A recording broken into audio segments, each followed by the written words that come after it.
Hey everybody, it's Josh Rutledge, your co-host for FearScape Paranormal Podcast. Thank you so much for listening. If you'd like to support us more, please head over to our website, FearScapePodcast.com. There you can click on store and browse some really awesome t-shirts and maybe pick a couple up, or even go to our Patreon page and see how you can support us monthly. We love bringing you awesome content just as much as you like listening to it. Enjoy the show.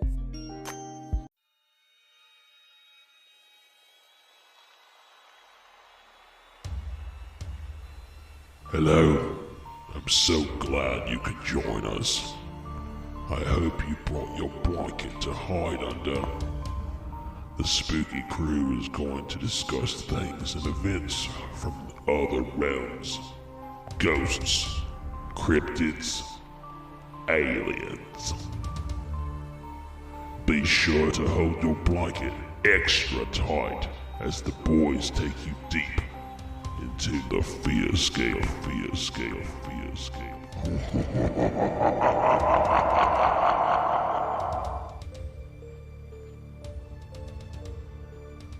Welcome back, ladies and gentlemen, to another frightening but cool episode of FearScape Paranormal Podcast. Here with me is my co-host, which we'll get to in a second, because my name is Stefan Gearhart, your host for the evening. And like I said, I am joined once again by my virtual reality co-host and man with the most attractive nostrils I've ever seen in my entire life, Mr. Josh Rutledge.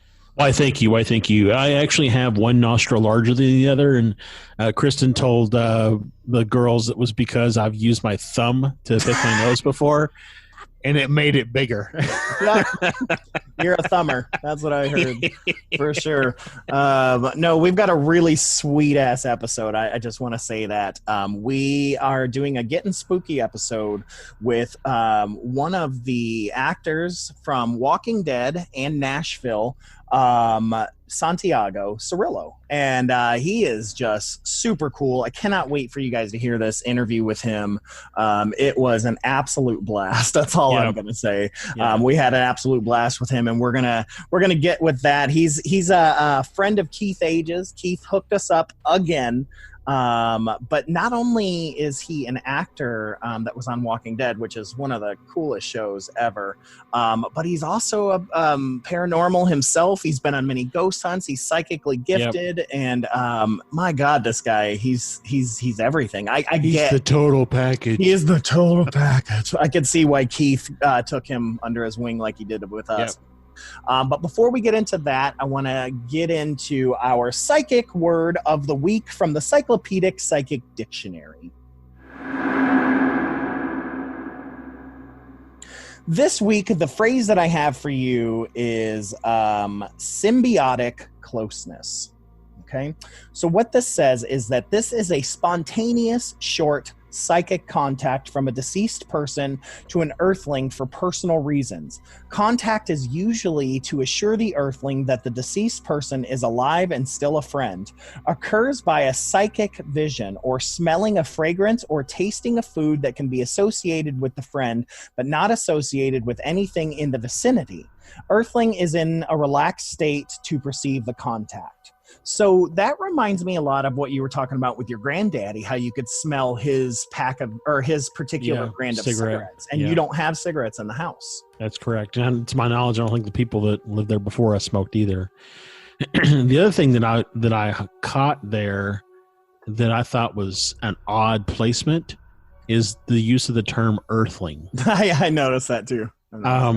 Which almost makes you wonder, is there anywhere else in the book that makes the distinction of non-earthling that they had, that they felt the need to use earthling in that definition? Yeah, we've talked about some other things before, and it spoke about contact. It didn't really say earthling. It usually says contact.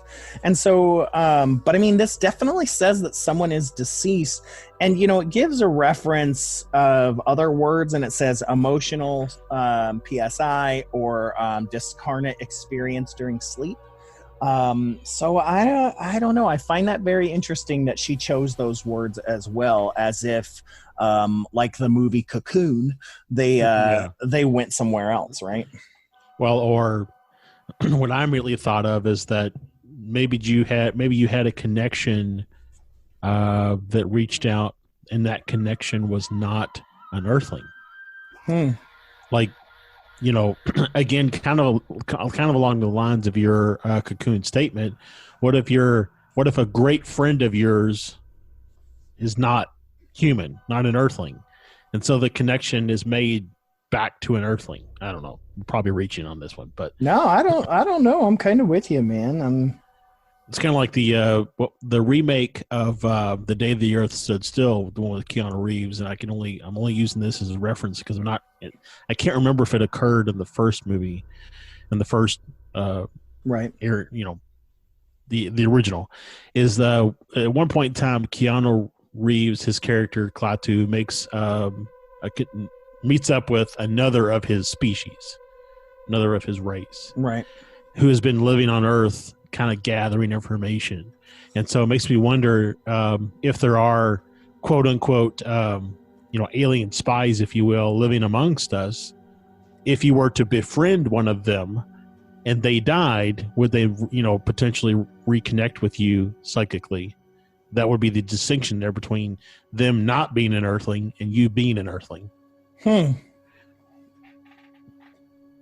feel like you're not listening to me. I feel like you're like reading a book or something. No, I'm looking up other things in this to see, like you said, do they refer to them as Earthlings? And she does not, though. Because I'm looking up all the clairs, like the clairvoyance, clairaudient, clairsentient, and things like that.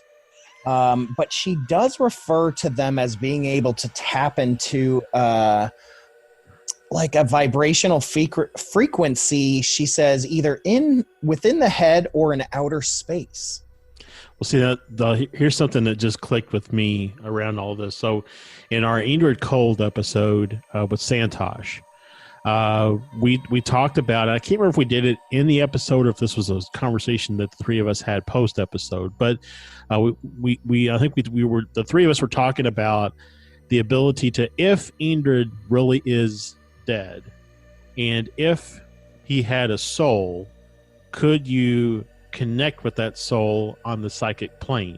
Right. And so to me this feels very fate, purpose type. We were meant to read this particular word today because it has relevancy to the things that we're experiencing right now. This would be a situation where Ingrid, presumably not an Earthling per se, or maybe originally was an Earthling but has become something else, could contact us in passing, to convey some connection. Yeah. Again, I looked up medium, and she definitely talks about the etheric world as to where the intelligences are, but she does not refer to the medium themselves as a Earthling. So very interesting. So symbiotic contact, and it's interesting because symbiotic, implies that it's a two-way relationship. Yeah, it's a two-way relationship. So I find that very, very interesting. Something to think about if you smell that cigarette smoke again. Yeah. Because it implies that was used for you specifically because that's the trigger for you of your granddaddy. Right. Like that's what he's using to trigger you, to let you know he's there. Right. Yep. So, and oddly enough, I smelled it today. It's interesting because I do that, and I don't know how much of this is psychic, but it's like every time I smell classic Dial soap, especially the liquid, the regular orange Dial soap. Yep. An image of my grandmother, because that's the soap she always had. Like I immediately think of her. Think of her. So, and it's a good smell for me. So, but yeah, I don't want to dwell on that. But yeah, so that was so again, a lot of these things that seem to come up in line with the journey that we're on, right? Yeah. Well, what's interesting, Josh, is that I actually, when I do this, I just flip, and then I kind of wait to see something grab my eye. And what's interesting is that 2 phrases grabbed my eye.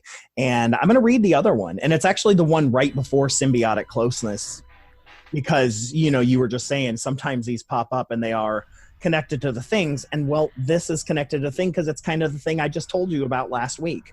And it's the silver cord.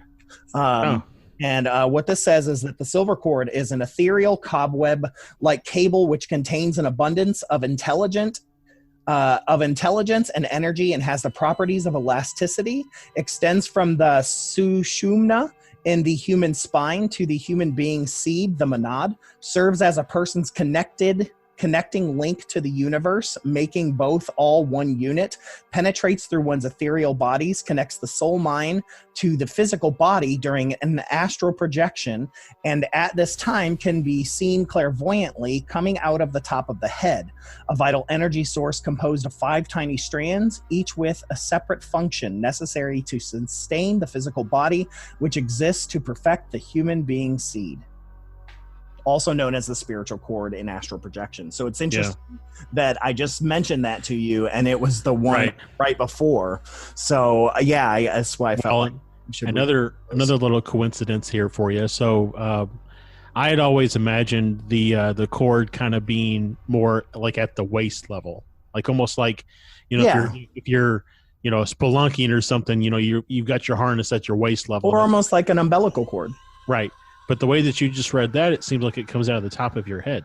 Yeah, and it's funny that she said at this time, as if it changes, it evolves. Well, so what's really interesting is last night, as I was kind of preparing and getting ready to try to astral project, in my mind, with my eyes closed against my mind's eye, I kept seeing these waves of energy move up and then kind of exit out of the top of my vision towards the top of my head. Interesting. So again, yeah. I don't know. So then what does that have to do with, does it have anything to do with the crown chakra or the third eye? I don't know. Very interesting. This book was written in 1986, so I don't know if things have evolved since then, though I do know that Santosh once said that our idea of the chakras has completely evolved. And he doesn't believe the Western version of the chakras. He learned the more, yogic version, in which there are many. Very, very interesting. He said that it has evolved and shifted as well. So very interesting, something to look into. But I want to move out of that. I want to get into our spooky news because it involves everybody's favorite band, the Foo Fighters.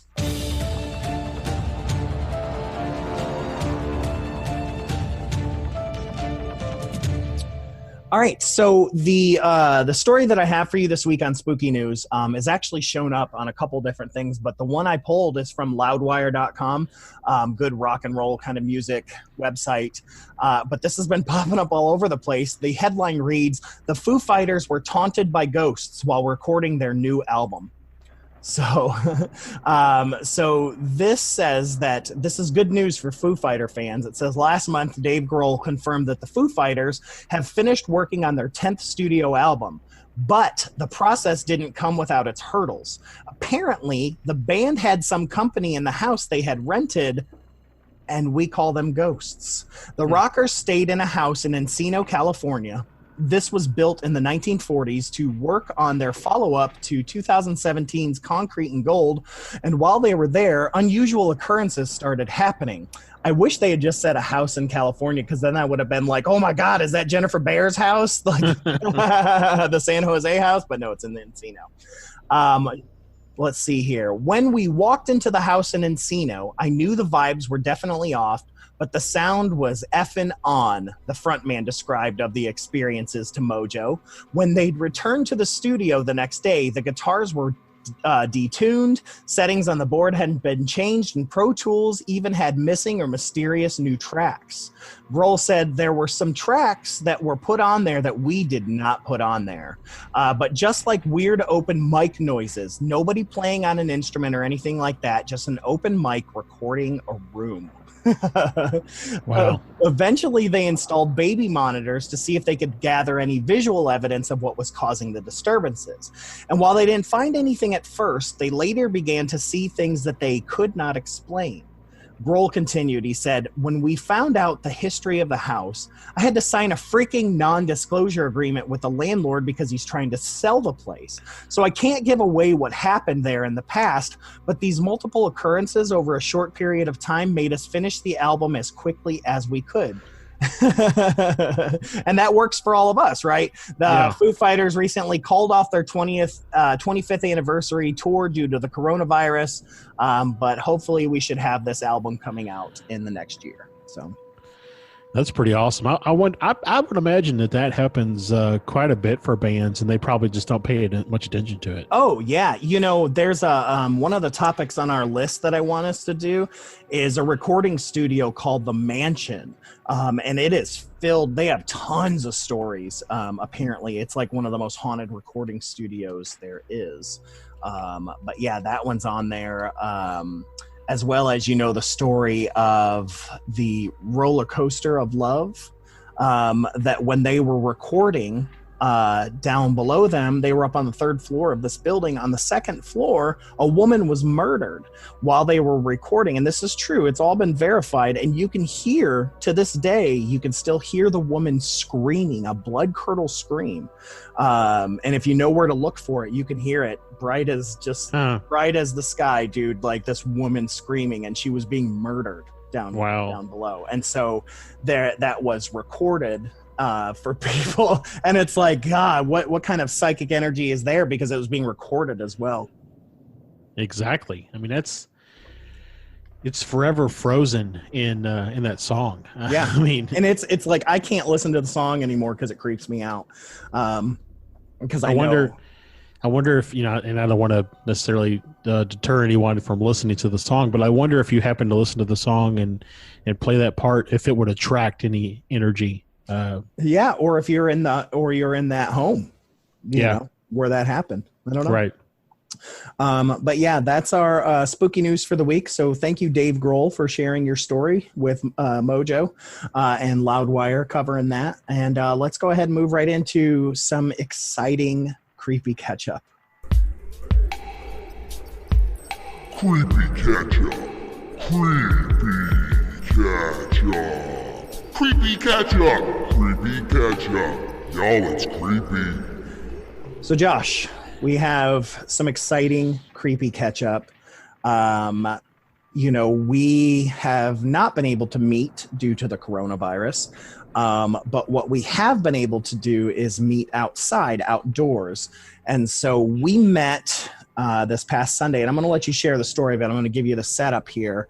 We met this past Sunday to meet up. We were going to do a FearScape Unhinged outside by the fire and all kinds of stuff like that, but that didn't happen due to the wind advisory. So we decided to meet at a cemetery, which actually we talked about last week, that we were talking about we were going to do that. We did. We met at the cemetery on Hot Rod Haven, and we did an Estes method an Estes method session for the both of us, and that was pretty cool. But it was what happened after we left there and decided to go out to Waverly Park, which is a place where, if people remember, I had my dream about, where I saw you as the Mothman and as Indrid Cold. So, but what is it that we saw, Josh? Yeah, so we were, I think that we were, of course, we got out there. We're staring up at the stars, as we like to do. Found Capella, because Capella was moving for us a couple of weeks back. We decided to try something that I don't think anybody had ever done before, and that was to do a double Estes session. Right, because I had an idea while we were doing yours. At the cemetery. Yeah, what if these weren't... What if these weren't questions or answers to questions, but they were messages? And what if we did them at the same time? Would they link up if we had two voices or three? Right. So yeah, so we both put, headsets on, and I had the SB7 box, and then you had your the app on your phone that allowed you to to tune and cycle through radio stations. And so we were doing those Estes sessions, and I think you had set a timer on your watch for like 20 minutes or something like that, and then you were going to wake us up. So we started at, or not wake us up, but bring us out. So we started at 9:25. Right.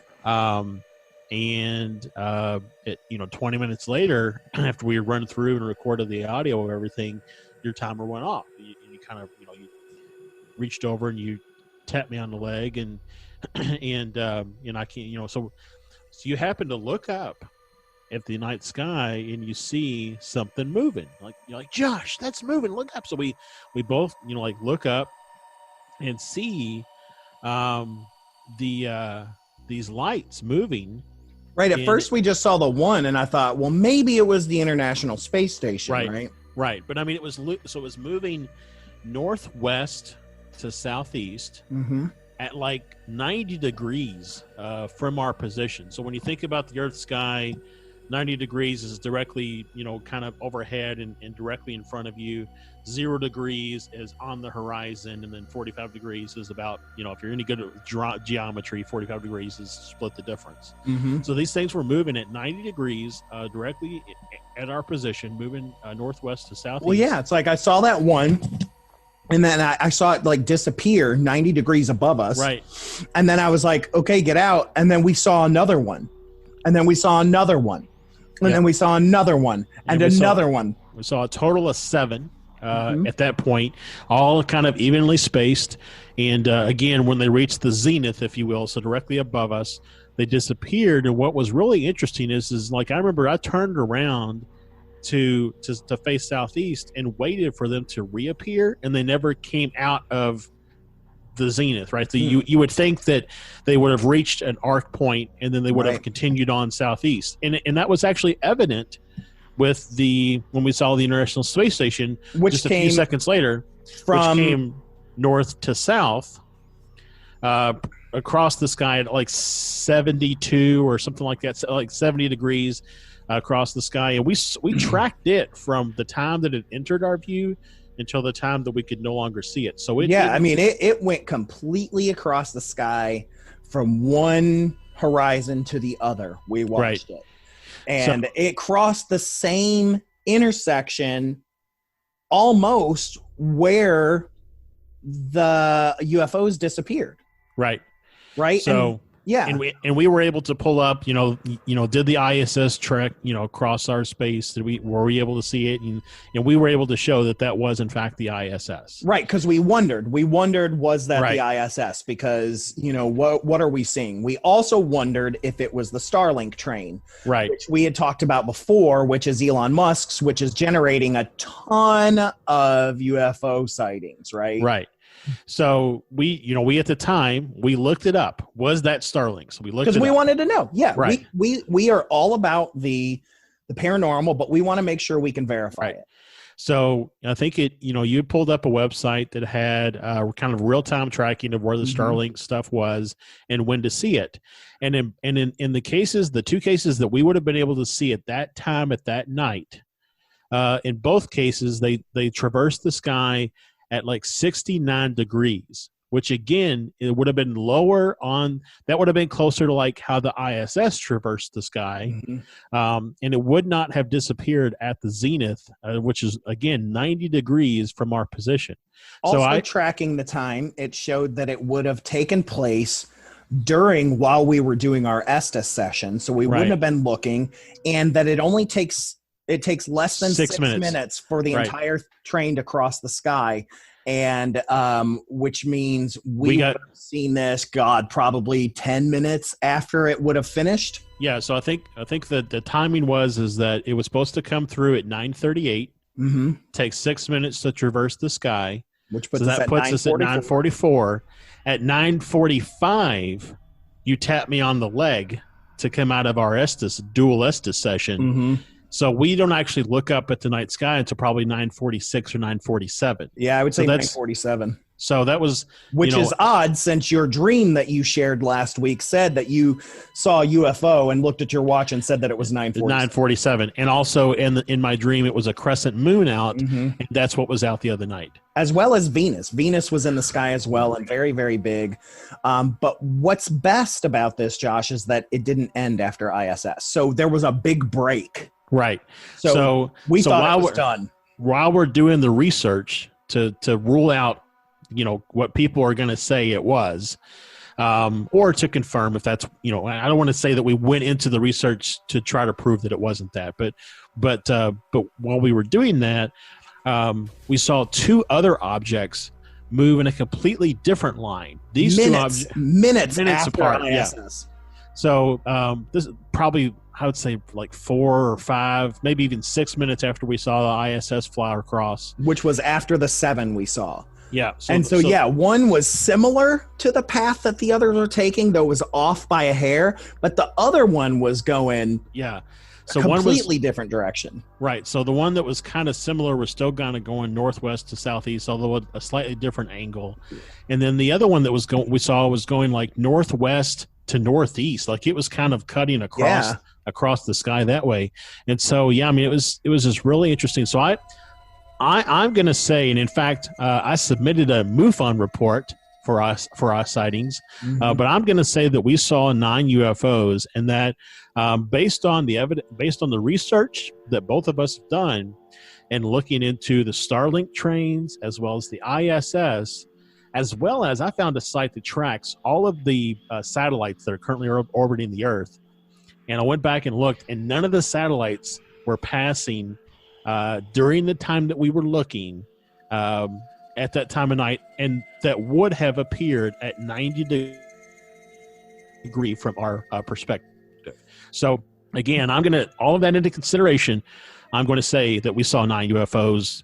Yeah, the other thing is that the other images and videos of Starlink 3, which is the one that had passed over that night, show them so much closer together, as if they're like a string of Christmas lights. These were spaced out so far apart. Yeah, I would even say closer to the Christmas lights, almost like a string of pearls. Yeah. They were that close to each other with different sized lights and things like that. And that's not what this was. Not at all. Not at all. And the fact that it disappeared mid, zenith, like the Starlink like that, I haven't seen any that disappear in the middle of the sky. Well, and I haven't seen any Starlink that travels at the 90-degree angle. Usually it cuts kind of across the sky. So it's look up Starlink, satellite train, and what you'll find is a lot of sightings of it kind of, going low in the high horizon, or maybe around 45 degrees or 60 degrees or even 70 degrees, but nothing flies at 90 degree in the night sky. And then number 2, like you said, I think there are 6 different Starlink trains that are up there right now. And some of them are spaced a little differently apart from each other than that string of pearls one. But even with that being said, I researched into all 6 trains. We were only able to see 2 trains the night that we were out there. One of them occurred really early in the evening, like around 8 or 8:30. The other one that occurred close to where we were would have been the string of pearls one. And so there's no way that what we saw was a satellite train, unless they've put a 7th one out there and didn't tell anybody. Right. Well, what's interesting is that we theorized that if this was extraterrestrial in nature, or government, whatever, UFO doesn't always imply aliens. Right. But if it is that, it's almost as if it was using Starlink to kind of hide its wake. Yeah, it was a mimic, right? Yeah. It was like people are gonna they're gonna attribute this to Starlink, so we're gonna fly like Starlink. Right, and it almost felt like it was entering some sort of camouflaged ship. Because even the 2 that came later still disappeared, and even that one that was sitting differently on the horizon, it was almost as if the ship had moved. Yeah. So the other thing is back on, for anybody who's been listening for a little while, back on the episode that would have come out right around let's say January 21st, somewhere in there. I talked about, this is actually where I introduced the spooky news story of Starlink, because it related to a sighting that I had on January 14th of the exact same experience that we saw the other night. I then attributed it to Starlink. Having gone back now from our experience on Sunday, having gone back now and researched Starlink for that date and time, I now know that also was not Starlink. And that experience was exactly the same. A spaced out series of lights that disappeared when they reached the zenith. Yeah, and we were very good by documenting our time and things like that on purpose. But the other thing interesting that happened is that I tried to videotape it. I could see all the other stars in the sky. I've got the new Samsung S20 Ultra 5G. It's incredibly accurate in terms of seeing things at night. I could see all the other stars in the sky. You can see it in my 17-second video where you just hear me frustrated, but you cannot see those. Yep, can't see the lights moving. You can't see the lights. And what's really and they were just as bright as the other stars, minus Venus. Right. Well, and what's really interesting about that is that, a couple weeks back we talked about, or I think it might have been last week in our Creepy Catch-Up, we talked about the Capella star moving around, and you were able to get that on video. And that star was probably just a hair brighter than what we saw moving in the sky that night. So, so the fact that you were able to get that on video, but not these on video, and your phone is a couple weeks old. Yeah. So, it gets back to what we've talked about before, and what Keel talked about, is that the phenomenon only lets you record what it wants you to record. It only lets you capture what it wants you to capture. So. Yep. Very, very interesting, man. That was, I was up all night. I couldn't shake it. I couldn't shake it, because then not only that, we're going back and we're listening to the Estes method, and then I've randomly got two different voices going on. Yeah, well, that whole thing around the Estes method, the dual one, was just really weird. It was like I was channeling two individuals who knew each other, and they were talking about like their kids or something, and then you were channeling two or three individuals who were having a discussion. And one of those was really, really odd, in that it would just drop to like this really low register voice, and say like you would be talking in your normal annoying Stefan voice, and then all of a sudden you would hear no, like in this kind of. It was weird, and it's like, and it's not like it was some other voice. It was definitely my voice, but I don't recall.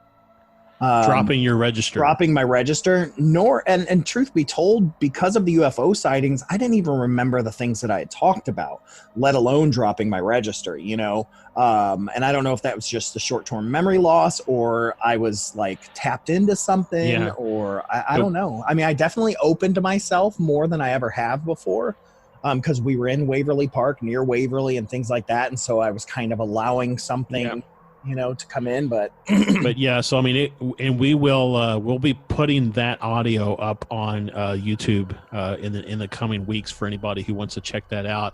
But yeah, it's definitely, we got a couple of names from that audio, and I think there'll be probably some more to come on that particular audio clip that we got. Agreed. It was around 20 minutes or so, and it is just very It's a little bit like going to a family event, in which nobody can go to right now because we're all stuck in our houses. But going to a family event and listening to all the different conversations that are happening, and then trying to parse out what is relative to each one of the conversations. And so when you listen to that, keep that in mind, is that I don't think, having gone back and listened to it, anything that I was saying was relevant to what you were saying. So that particular theory around the Estes method, dual Estes session, I think, at least for this particular situation, is a little debunked. Yeah, but what is true is I don't know that it's necessarily answers to questions.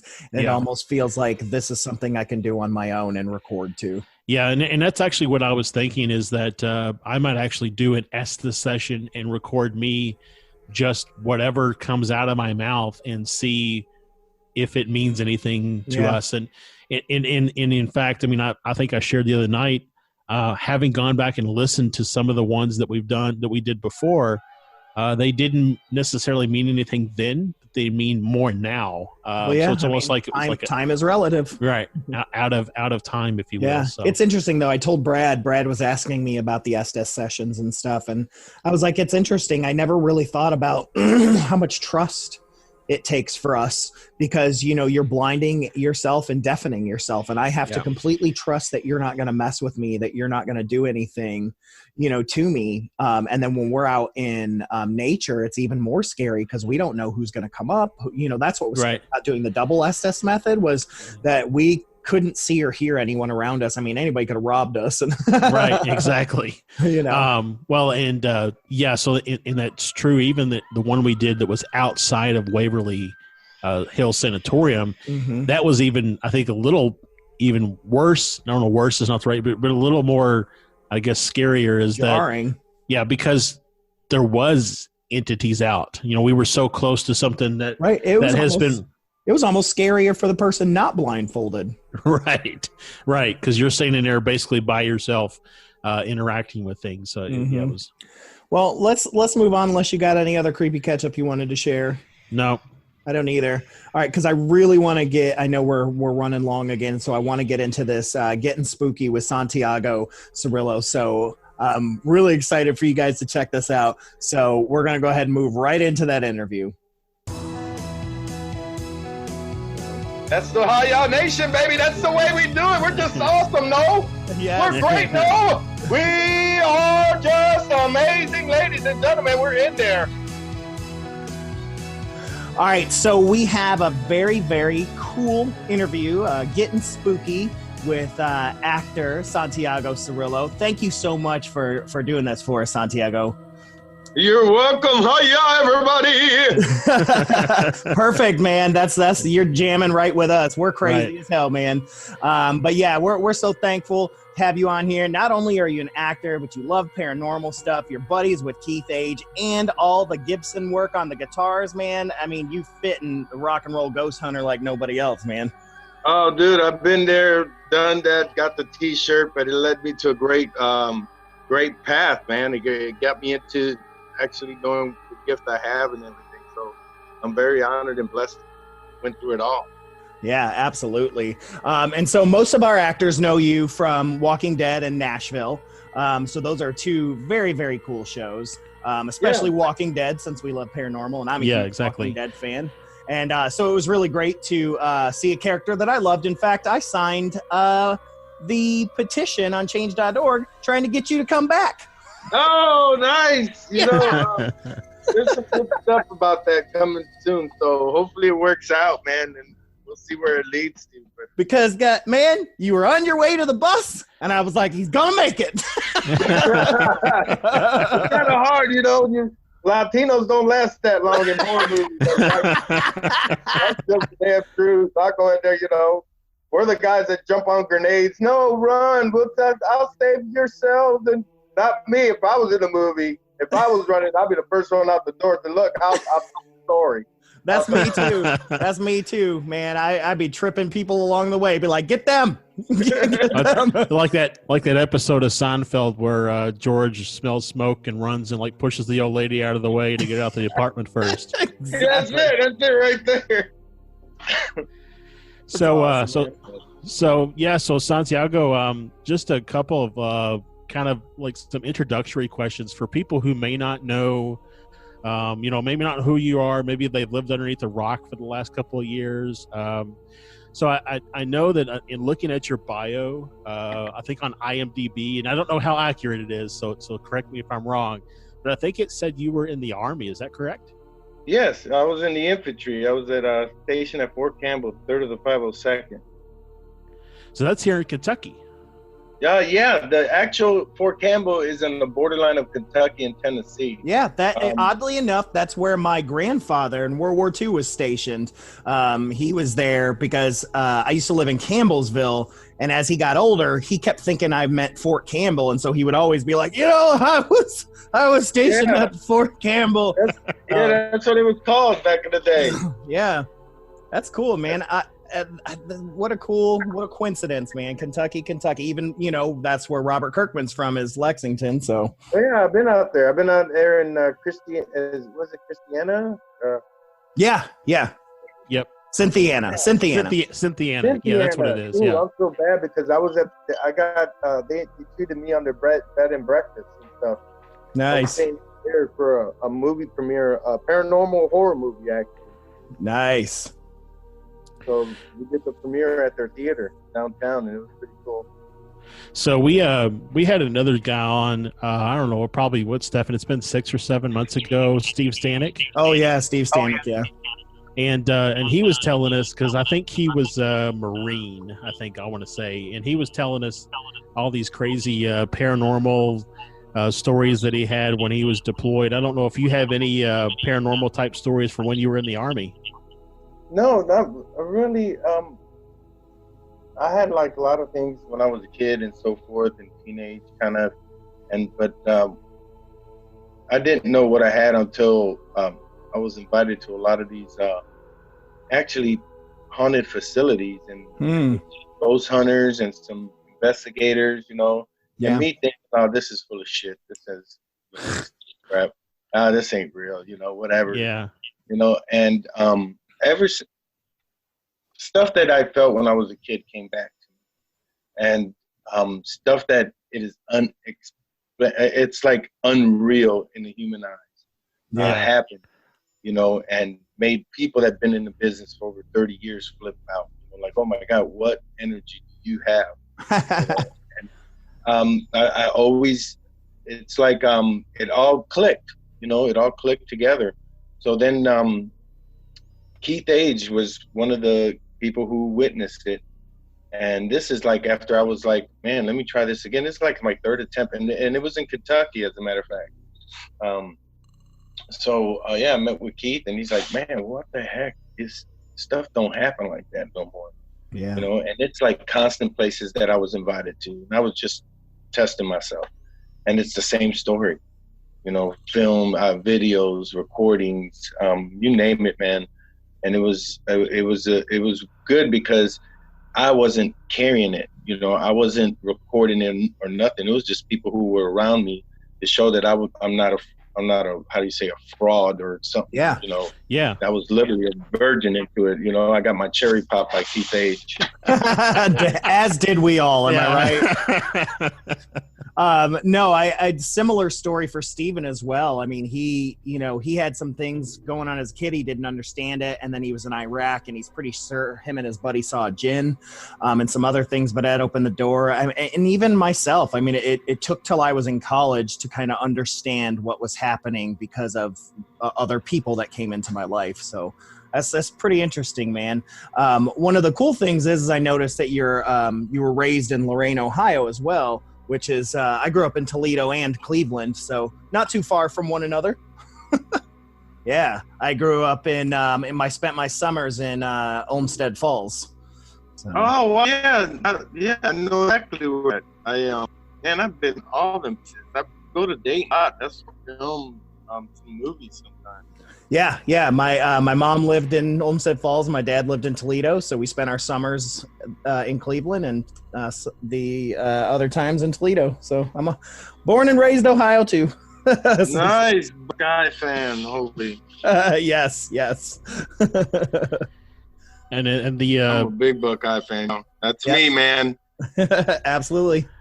And then Stefan, what's the minor league team up there you used to talk about all the time? The minor league baseball team. The Mud Hens? Yeah. Oh yeah, Toledo Mud Hens. Oh yeah, in Toledo. Yeah, in Toledo, yeah. Yeah. Yeah, there's a lot of minor leagues in Ohio. Lots of them, yeah. Indians, the Dayton. Toledo is the Florida.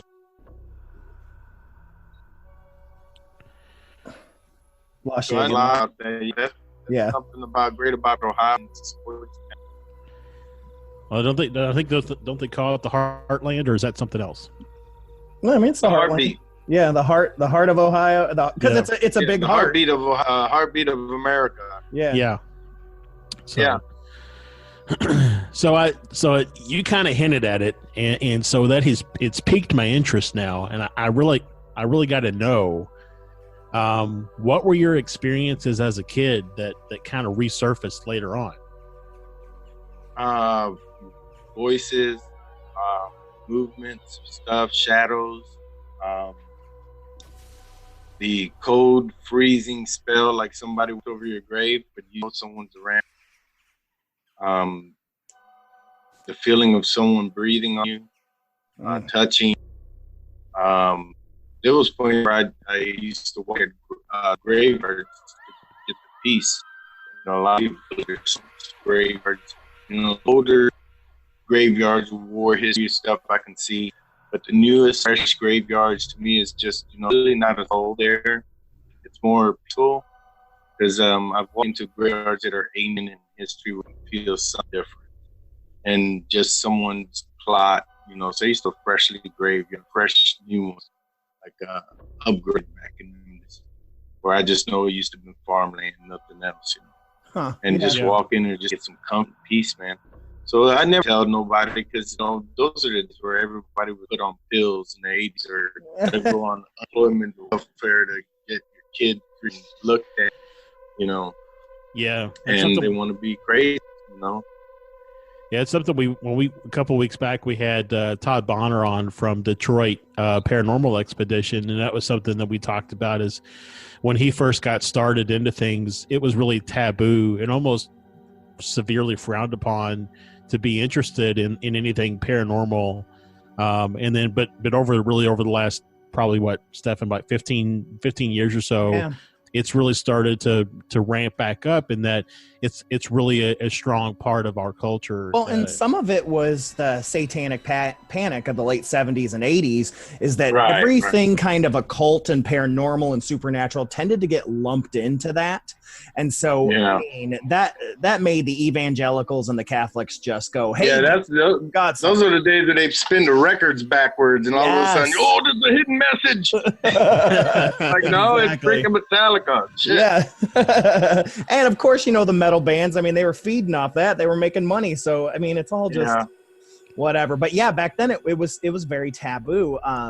You know, even my household was kind of a mixed household. You know, in some ways it was cool because my grandmother was into this stuff, but my dad was kind of like, I'm not 100%. He had some bad experiences when he was a kid.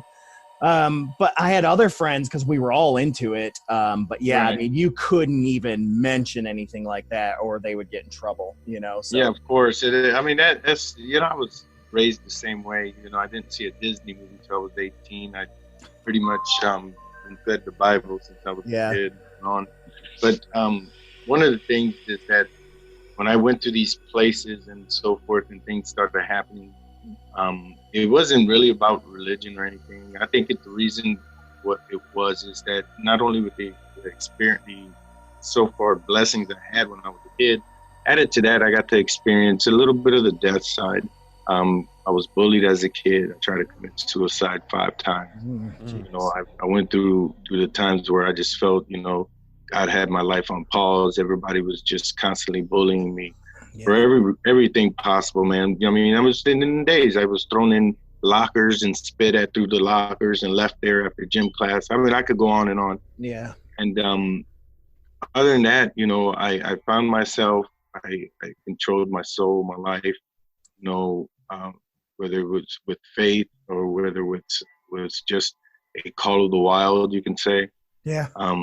That's where the Haya Nation came. You know, I took over my life and prayed out in the field and just said, you know, God, take this pain away or I'm going to take it away. Instead of amen, hallelujah, and praise the Lord, I was yelled Haya. You know, a powerful, you know, universal slang for power, for energy, man. And at that time, I ran the world, man. It felt like infinity, but it was like 3 seconds. I could have called the bird down and bow down. I mean, I literally controlled, knowing the power that I have. So I use that. I use that to a lot of these facilities, man, and it brings so much positive energy to these facilities that it actually, you know, when we go on these hunting trips and all that, it's a lot of negativity. People they feed off fear. Yeah, have for sure. Fear and have so much, you know, of negativity about, oh, this is bullshit, this ain't real, you know, and tease. And you don't know, if you don't, it's just like science, man. If you don't study and know the paranormal and the after effect of life, you're not going to understand the things that you're about to witness. Yep. You're just going to go in theory. Oh, it's the devil. Oh, it's this. Oh, it's that. I mean, you got to know. Everything is a mystery. But with us being professionals, we can fill in that patch, that empty space to show you, man, it ain't, 10 demons attacking you. It can literally be your mom giving you a sign like, hey, play the lottery. Yeah. Right. Yeah, for sure. Well, I mean, it really, I think that's probably true for a lot of things, but 100% true for paranormal is if you have those preconceptions of what you think it is, then that's what you're going to get out of it. But if you're open to what it could be, then you're more likely to have a more positive experience, I think. Agreed. Right. Agreed. Right. I carry it all with, man, look, when I go to these places, I carry it all with respect. Make sure I say a quick prayer, tell the souls, the spirits, the afterlife, say, I'm here to respect you. I'm here to take advantage of you. I'm not here to try to disrespect you. I'm here out of respect. I'm here to follow your rules, and I yell, Hayah. It's like I released a positive energy. I love it, man. And it just triggers something. It triggers it, and people flip out because the people that were with me always have their own video, their own voice recordings. I mean, I could go on with stuff they had and just, they ran out of the place like, oh my God, we're getting too close. It's like we're getting too far into it. So is there a certain experience that you've had recently that that you might want to expand on or talk about? Oh man, that's like the first time I ever went and got invited was in Kentucky, in Lexington, Kentucky. There was a house that was over 100-something years ago, where at the bottom of it had slave tunnels. Mm-hmm. And we had some investigators in there, like 3 different groups. We were at a Comic-Con, a horror Comic-Con, and they were like, hey, come on, let's go and investigate this house, Yeah. And the owner of it left it in the 80s. I mean, he literally left it just like it was in the 80s. He said, the kid, he was haunted. His family gave it to him when he was a teenager. So he said things started getting thrown places. He just couldn't live in it at all. Wow. So he just had a caretaker, and he left it. He's like, don't take nothing out. Nothing. He believes stuff was attached to it. And so he left it. And then he, out of drinking discussions with his friends, and he gave him the keys. He goes, have fun. Man, I walked in there. It was literally a frozen time capsule. Oh, I'm going to have to check that out. It was unbelievable, man. It was 80s, everything. But the house it was 3 floors, the basement, the middle floor and the top floor. And they haven't even plugged their stuff in yet. And everything started turning on, flickering. Wow. Jeez. And I was yelling, Hayah at 2 o'clock in the morning, like ready, like felt the energy where, you go down a roller coaster and you just got no choice but to scream because you felt that big anxiety, that big, free fall effect. And that's what it was.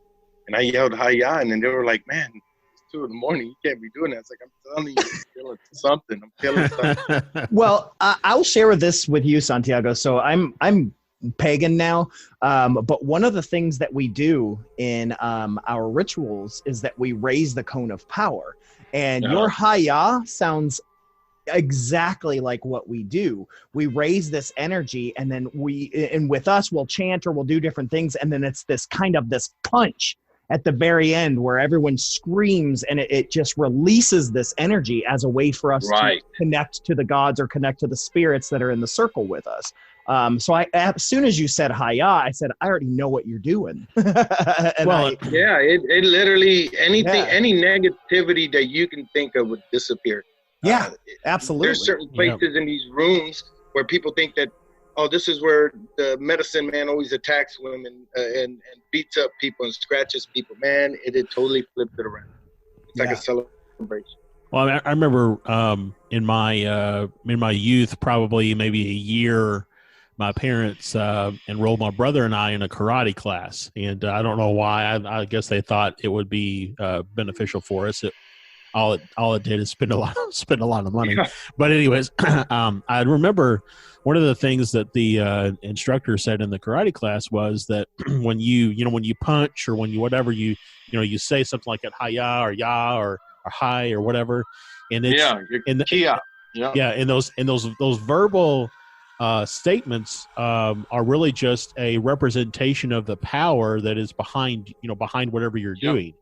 And so that's really, I do the same thing. I don't verbally say anything, but as soon as when I go into a place or where I engage in something, I kind of focus internally and imagine like a ball of white light that expands beyond me. So I'm doing even the same thing. I'm not verbalizing it like you and Stefan are doing, but we're all kind of, I think the intention is to kind of wash away, if you will, or put so much positive energy into a space that there's no place for that negative energy to be. Yeah, that's exactly right. Yep, it's like scaring fish. When guys fishing, he's like, "Shut the hell up! I'm trying to fish." Because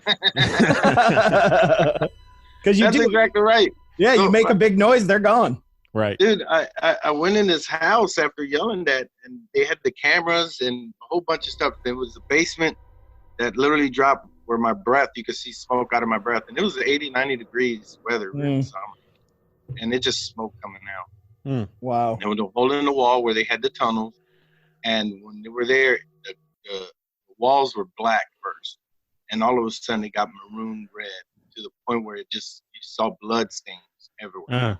Wow. Just everywhere.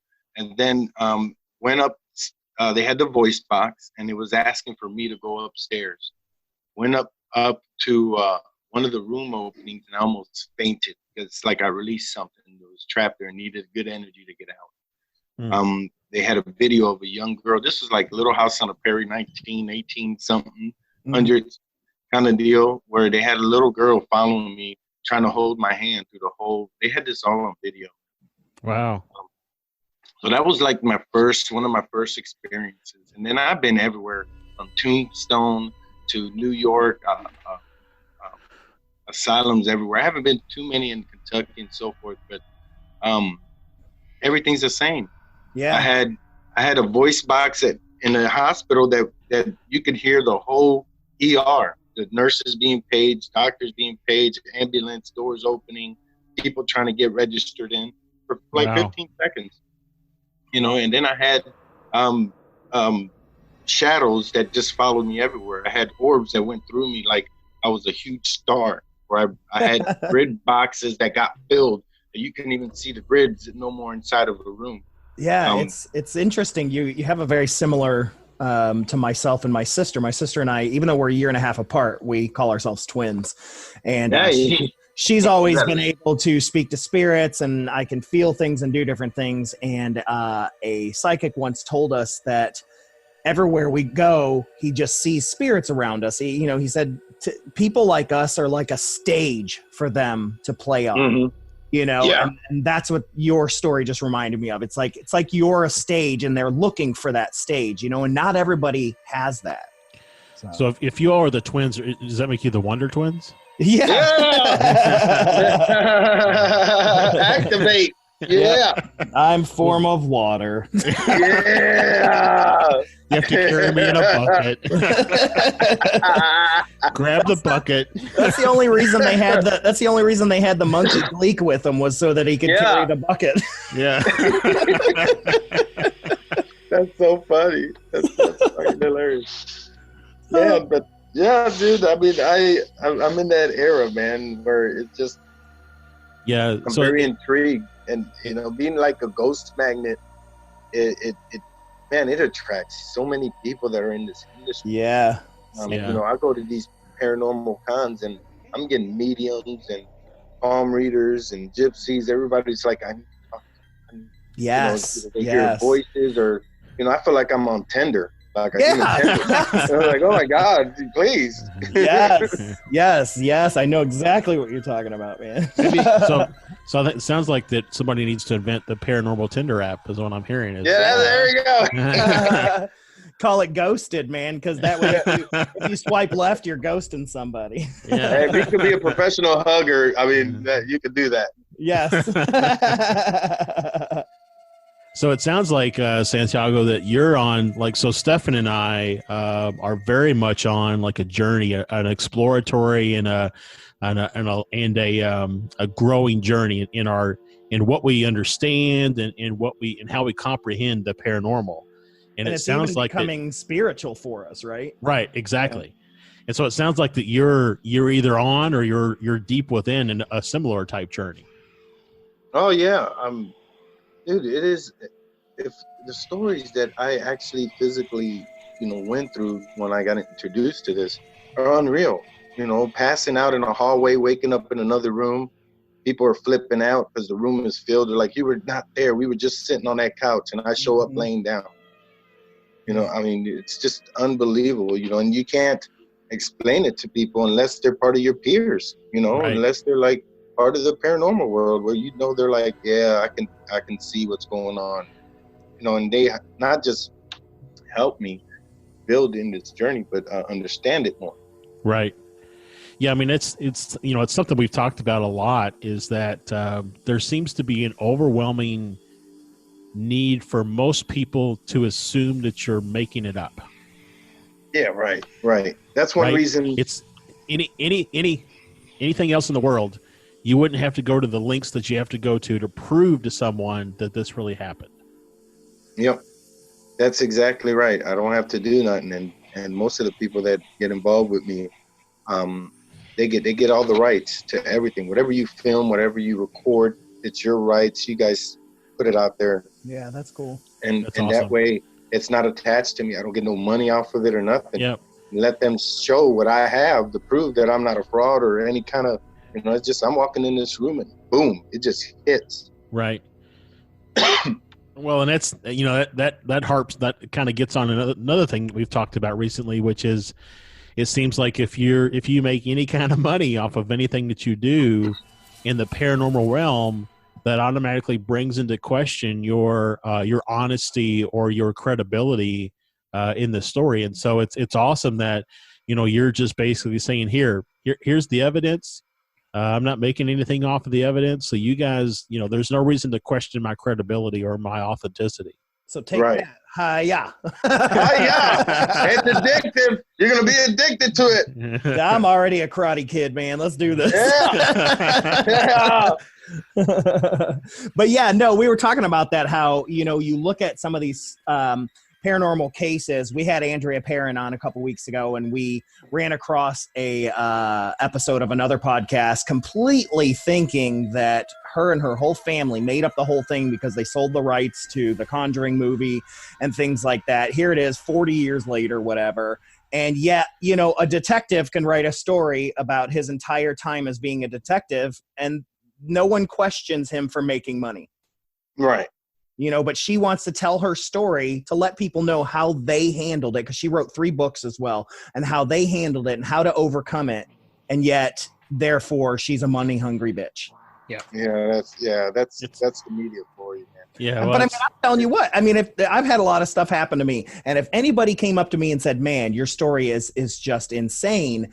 Can we write a book about this? Can we do a movie? We'll pay you $1 million." I'm going to say, "Yes, sir." Yeah, no shit. Yeah. You know what I mean? Yeah. It's like, I was like, well, hell, I was like, it'll save me money from doing scratch-offs. I'm good. Who would turn that down? Who would say, no, that's okay. That's okay. I look at things, like the Amityville haunting, and maybe that guy was messed up, maybe not, but it's like, man, those families went through why would you put your family through all of that on the hope to come, right? Like, God, it just drives me nuts. Yeah, and you gotta be. That's why people have to be more educated. Yes. Yes, and that's what we try to do on here. Is we do a segment every show called Creepy Catch Up to share with people the things that have happened to us, because these things have happened to me, and you can be a skeptic or not, but I know my story. I know the things that have happened to me. I know the things that Josh and I have seen together, the things that my sister and I have seen together and felt together, and with bigger groups and stuff like that. And be a skeptic. I don't care, but I know my story. Right. Exactly. And it just so happens to coincide with hundreds of thousands of other people in the world. So. Right, exactly. That's the thing, is that when you as a skeptic, when you take a look at something and you say, I don't believe that happened. Well, that's your right. You have the right to say that you don't believe, but don't discount the experience or the shared experience from so many others, right? It's your right to have an opinion. It's not your right to force your opinion on somebody else. Correct. Oh, of course. I mean, I get into it a lot with people, and they're like, well, you grew up raised up Christian. I was like, let me ask you. If you don't believe in ghosts, then why do you believe an angel will help somebody in a car wreck? Yep, we do a YouTube show called FearScape Unhinged, and our next episode is actually about that. Yeah, about yeah. I mean, that's just simple stuff. I had a preacher talk to me. I was like, then, well, why do you have a painting of this guy with a beard and blue eyes on your wall? Yeah. And, what are you talking about? I was like, there's no description of Jesus Christ in the Bible except for his second coming, which is just about his hair and his skin. And he's like, well, you got to. I was like, no, you're blasphemy. You blasphemy, and he got in an argument about it. But like I said, you have to know the facts. You have to know the investigation. You have to know the material that's out there. Besides people trying to market you the material. Right. Yep. When it comes to market, it's about money and popularity. It doesn't come about facts. Right. Something that I think I've said this quite a bit over the last couple of episodes, and it's a paraphrase from something that I read in a John Keel book. But it basically is the death of objectivity is belief. And so the moment that you say, I'm going to accept one possible solution or one possible truth as the only truth, you're going to believe in that as the only truth, then you've just lost all of your objectivity. Right. Yeah, because you don't concentrate on the full facts. You can't just get one piece of the pie. You got to know the whole pie. Yep. Exactly. Yep. You got to know where the pie was made. What ingredients. Exactly. Who doesn't want a whole pie? I mean, right now I could really go for some caramel pie from O'Charlie's. Oh my God, get quarantined. Yeah. Load the nutrition down, buddy. There's only certain rolls of toilet papers allowed in our house. Nothing but fiber in our diet. No fiber, protein for a while. Drink this milk water. Drink this flavored water. Yep. Well, let me ask you, we'll backtrack a little bit here and talk a little bit more about you. And I was curious as to, after you got out of the Army and stuff like that, how did you get into acting? I mean, what was the lead into that? Man, it was just, I'm a people person, after going through some depression and life being bullied. I love people, man. I don't care where you're from, what you're about. You could have 3 legs, 4 nipples. I don't give a shit. I'm going to love you. So that's how I was. And I always gave more hugs than shaking hands. I had women shake my hand, and I tell them, you squeeze it like you're powerful instead of these flimsy handshakes. Try to motivate people.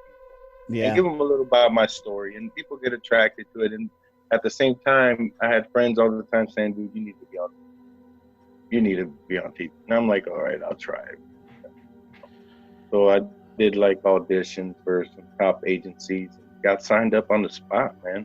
So I ended up going through classes and getting tutoring and try to get involved in not just the acting, but the business side. Yeah.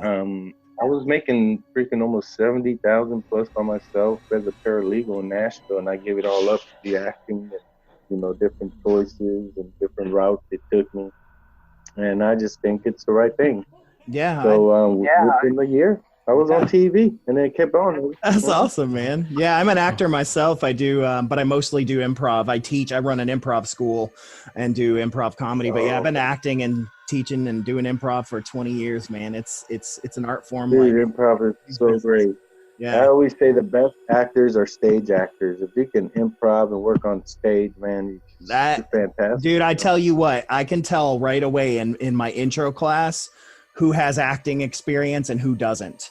I can make you an improviser either way, but boy, I can work with you like nobody's business if you've got some acting training. So there you go. That's how you do it, man. It brings people's inner self out. Yeah. I mean, it's unbelievable talent out there. Yep. Now, see, me, on the other hand, I've been told, Stefan has told me numerous times that I have a face for print, so. Well, I can put printing on stuff people wipe themselves with, You'll be all right. Got a face for radio, too. Wow, that love is right there, buddy. Oh, man, yeah. We've known each other, 22 years. 20-something years, yeah. Good times. Nice. 95, I think.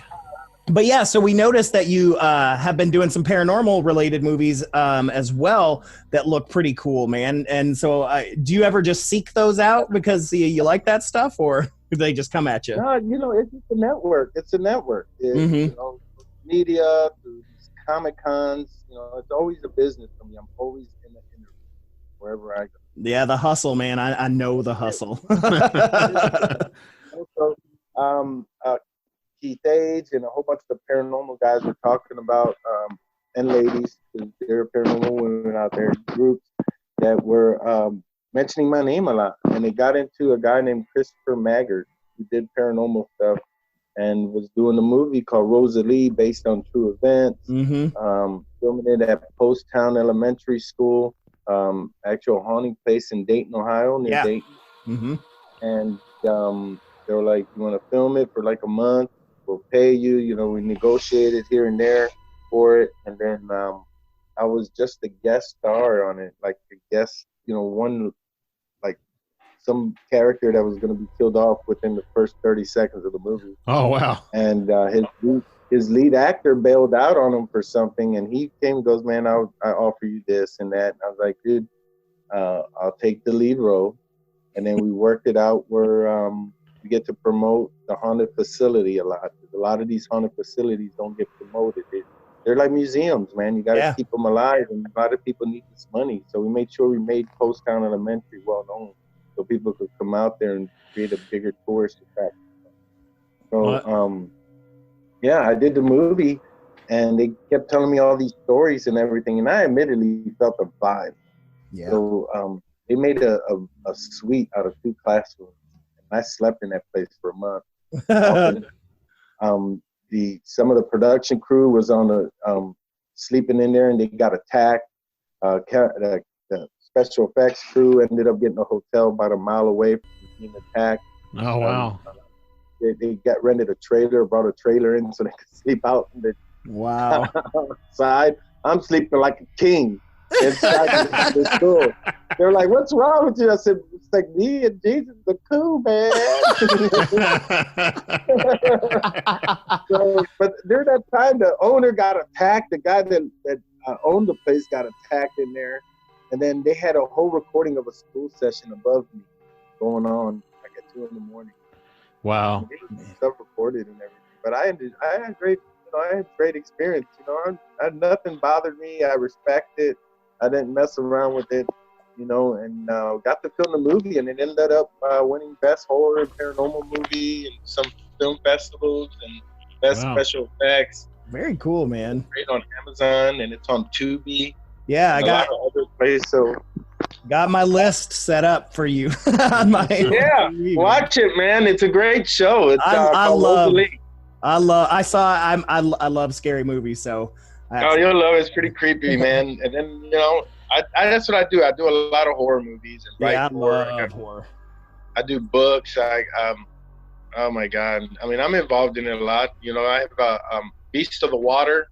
Got a movie, Beast of the Water, on Hulu, and it's also on Tubi also. But it's like that scary and horror movie. Yeah, I love it. And Josh, we need to hit up that school. We're not far. I was gonna say, I think Keith is doing something up there with it's like a fest. Yeah, I think so. Yeah, too. Keith does something up there, and I told him, I said, try to get Rosalie to play in the gym.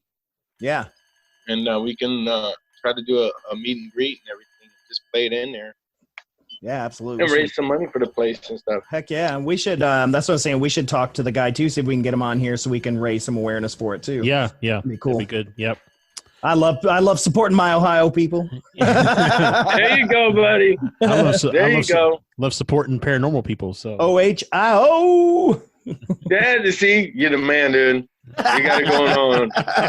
You should walk around in red carpet everywhere you go. That includes Walmart. That's what I tell my wife, and she doesn't agree. So.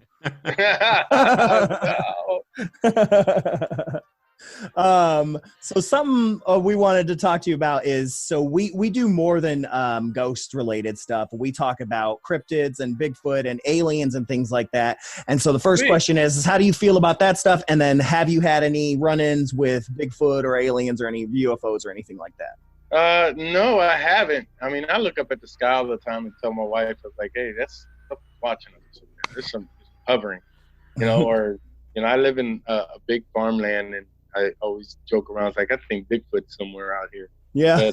But, I have studied it. I have studied it from not just watching YouTube shows, but I've studied and read a lot, to the point where I have this book I wrote about an apocalypse, but it deals with, of course, zombies.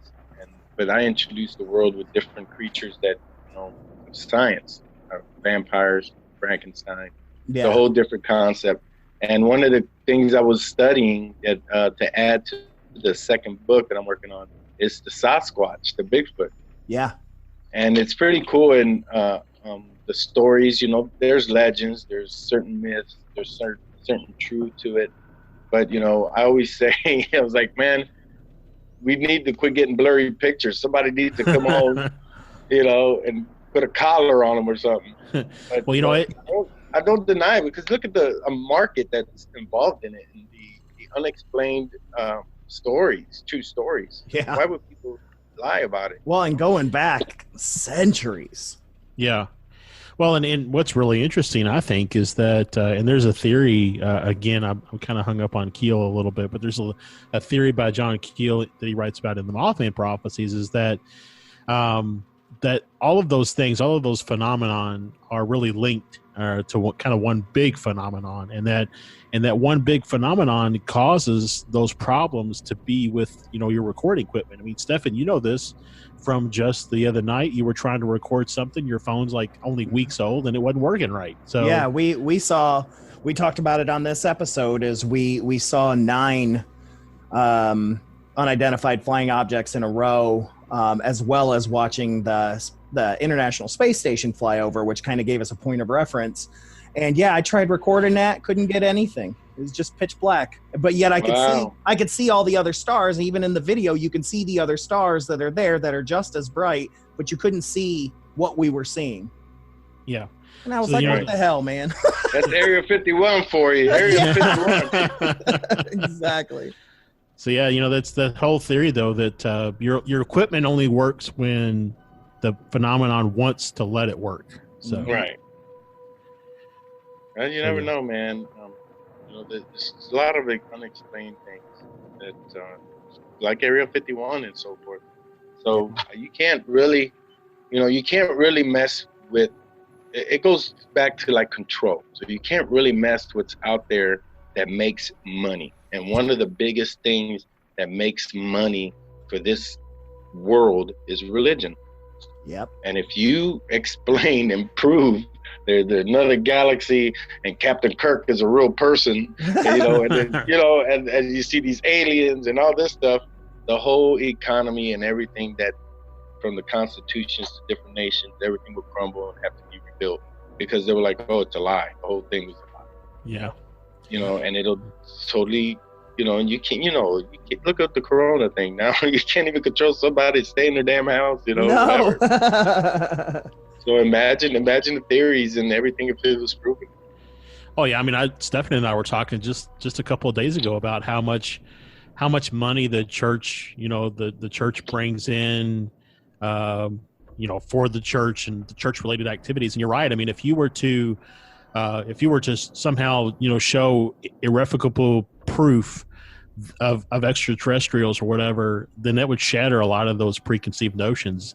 Yeah. And that would be we covered an episode on the vaults of the Vatican. It's like, there are many people there that believe that they do have proof of all of those things, but hide that for that purpose, because they're thousands of years into a big business at this point, and they have their own country. Vatican City is its own principality. Right. You know what I mean? And that's just the Catholics. You know what I mean? It's like, we're not even talking about the Islam or Hindu or other things, though some of them, like Hinduism, some of their myths kind of lend itself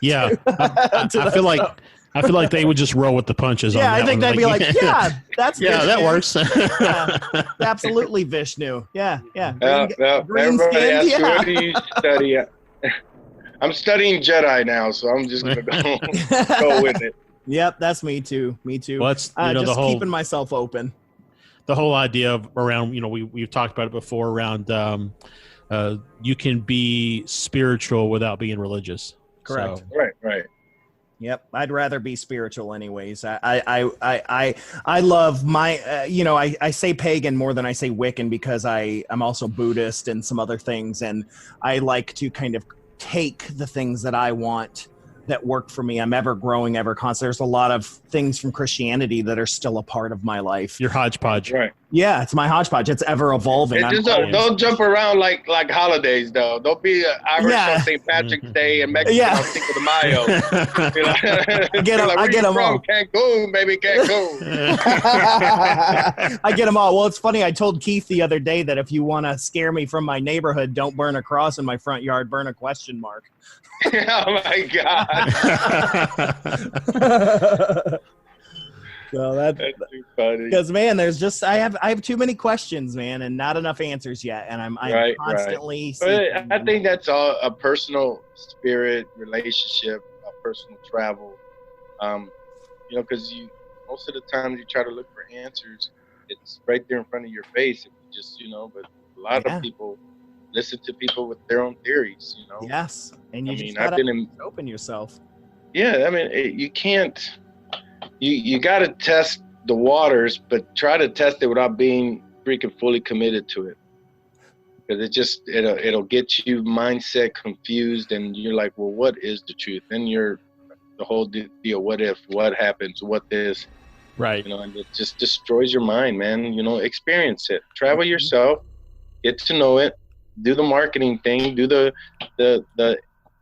research, and get to know for yourself. Well, and even then, it's like, I'm like, come on, Christians, your Bible is full of the neatest, coolest, weirdest stuff ever. Like, you guys, like, there's, for example, you got the Nephilim, and I bring that up because I saw you were in the Nephilim Chronicles there. Yay! I know the Nephilims. But, Nephilim are what a crazy cool thing to have in your religious history. And we did a whole episode on biblical creatures and stuff like that. And it's like, if anyone should be believing in the paranormal, it's Christians, Right. The Nephilims, the giants. Yeah, the behemoths and just everything, man. And they have the lady in there called the Witch of Endor. Come on, there's some cool stuff. There's cool. There's some cool stuff in there, man. You got the Jewish people who blew on a horn and knocked the city down, because a voice came out of a golden box. It's like, come on. Yeah. I think it's cool, so you could think my stuff's cool too. That's funny. Oh man. So yeah. Well, hey, let me say that this has been a great. I have thoroughly enjoyed having you on. I hope we can do it again, make like a part 2, if you will. Yeah, do it. I come in with my radio voice. We are live here, ladies and gentlemen, talking about the scary, the buoy, the brrr. Yeah, we've got Santiago Cirilo here.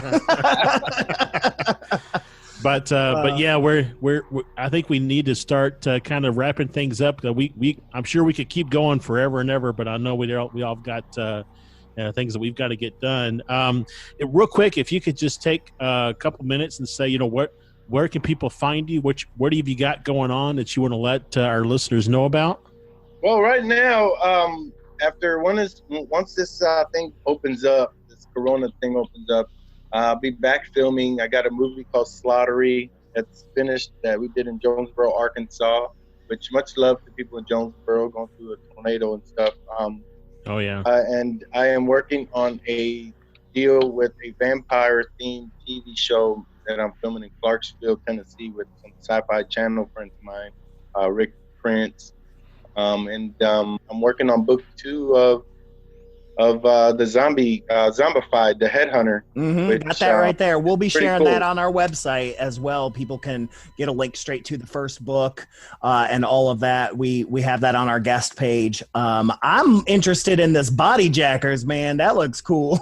Oh yeah, that's actually a TV show that's up on the desk of HBO, man. And hopefully it works good. Elizabeth White is the director. Yeah, it looks cool, and, man. she does stuff for HBO and Showtime. Yeah, I got a lot, man. It's a serious way, So we'll see. Yeah, man. Anytime you got stuff going on, let us know, and we'll share it out to our fans and all that stuff, man. We love our guests like we love our family, man. Yep. And Santiago, I appreciate it, man. If people wanted to follow you on social media or anything, where can they find you? Man, I'm on everything. Google my name, Santiago Cirilo. I'm on Instagram, Twitter, Facebook. I'm personal with everybody, so I give you the response. It won't be a robot. It'll be me.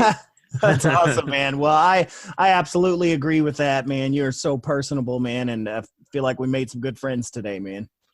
Man, I thank you guys for the opportunity, man. And just a quick thing out there. You guys know I'm an infantry veteran. My family's been in it since World War II, and I just want you guys to I do a thing called the Haya Nation movement. It's against bullying, against suicide, telling people from young adults from kids to adults to live life, follow their dreams, and always be you. So hopefully you guys support that out there. Absolutely. Oh, definitely. Man. Absolutely. And definitely. you get your way to Louisville anytime soon, let us know. We'll buy you dinner. If later this year, I'll be living in Phoenix. So if you're out that way, let me know. Sweet. Yeah. Showtime. Yep. But cool, man. We appreciate you. And like we said, again, we'd love to have you on at any time, man. So if you got some cool stuff later on down the road, we can do another Getting Spooky Part 2 with you. We would absolutely appreciate it, man. And we thank you. Hey, I'm in there, Prego. I'm in there like Prego. Well, cool. Let me dip my pasta in it, man. Yeah! Shit, we're going to have to call Pornhub and see if we can get a deal with them. Yeah, I'm sure Keith knows a guy.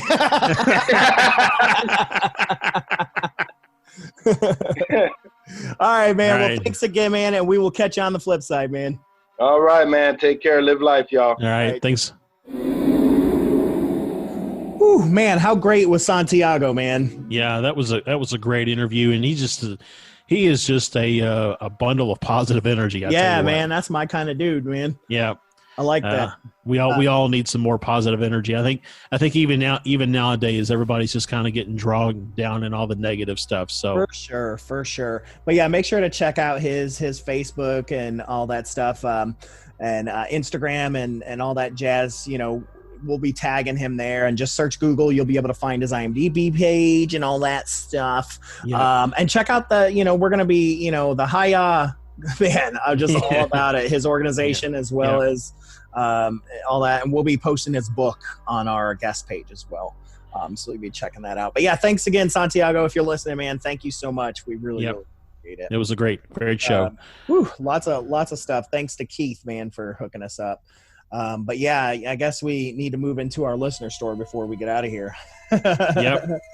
We gotta get crack-a-lackin', man. I'm just still high off of Santiago, man. So I know I'm gonna go back and watch those Walking Dead episodes again with him in it, just so I can be like, I know you, man. I know that guy. But I do remember his character. Like I said, I did sign up that change.org petition, man, because he was cool. I was hoping to see more from him.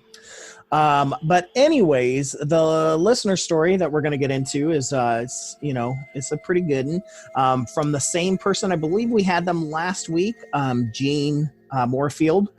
This is their second story. If it wasn't last week, it was the week before. But this is another one that comes from Haunted History of Kentucky. There's a lot of scary in Kentucky, and this works perfect because it makes me wonder if this is the house that Santiago was talking about. I'm just putting that out there.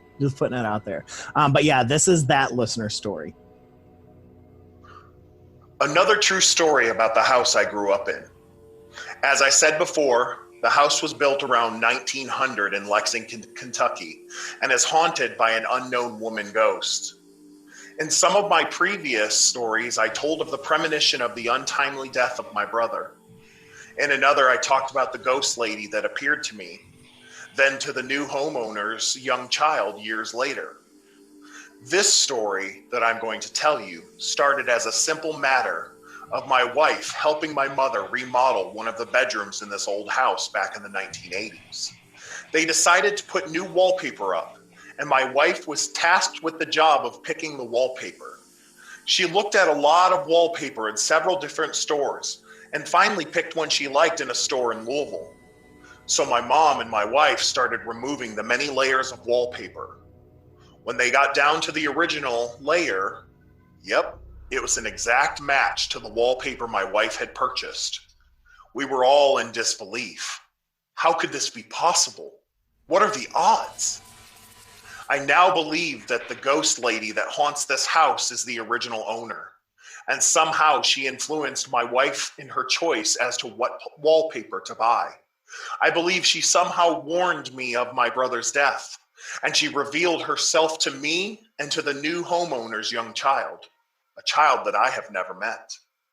I still drive by my old childhood home, but I don't stop anymore. Sometimes I see the nice lady outside working in the yard. She told me she loves the house and would never leave. You know, my mama said the exact same thing. This house gets a hold on you that will never let go. And it keeps drawing me back from time to time.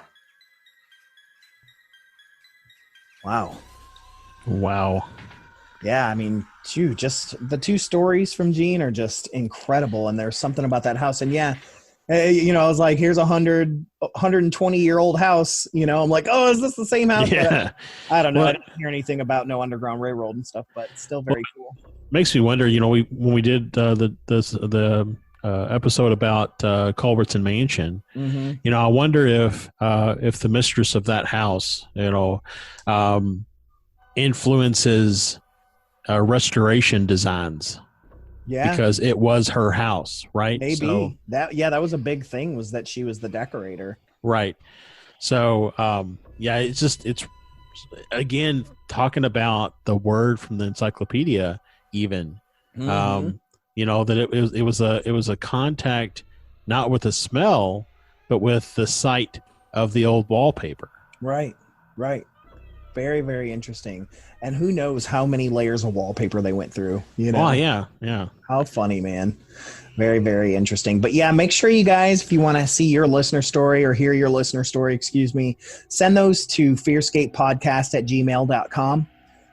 We love those. We want those. Find us on any of those Facebook groups that we're on. Shoot us a message there, or hit us up on our social media. You can find us at FearScape, at FearScape Pod. That's on Instagram, Twitter, as well as Facebook. You can also get our YouTube page. That's youtube.com/FearScape Media. All of this can be found on our website, FearScapePodcast.com. Yep. And again, just if you're a fan of the show, if you're a fan of what we're doing on YouTube, or you just want to help us out, you know, we have Patreon. We have a store that you can get some awesome T-shirts from. We're still working on. We want to make sure that we can get you all some really awesome blankets for our blanket hugger community. So we're still working on the items for that. But in the meantime, you can go out there and get you a shirt, a hat, a tote bag, a pillow, all kinds of stuff with some really awesome designs from FearScape. Yeah, so you can find all of that on our website, fearscapepodcast.com. You can find the link to our Patreon, to our online store, and to all of our social media, as well as links to all of our episodes, past and present. So make sure, check that stuff out, and, you know, It'll hold you over until next week. Yeah, definitely. We have a really, really cool episode next week that we're excited to share with you. Another Gettin' Spooky episode. So be on the lookout for that. But once again, I want to thank Santiago so much. Thank you for coming on to our show. You are an absolute blast. And to that, I say, hi-ya! Hi-ya!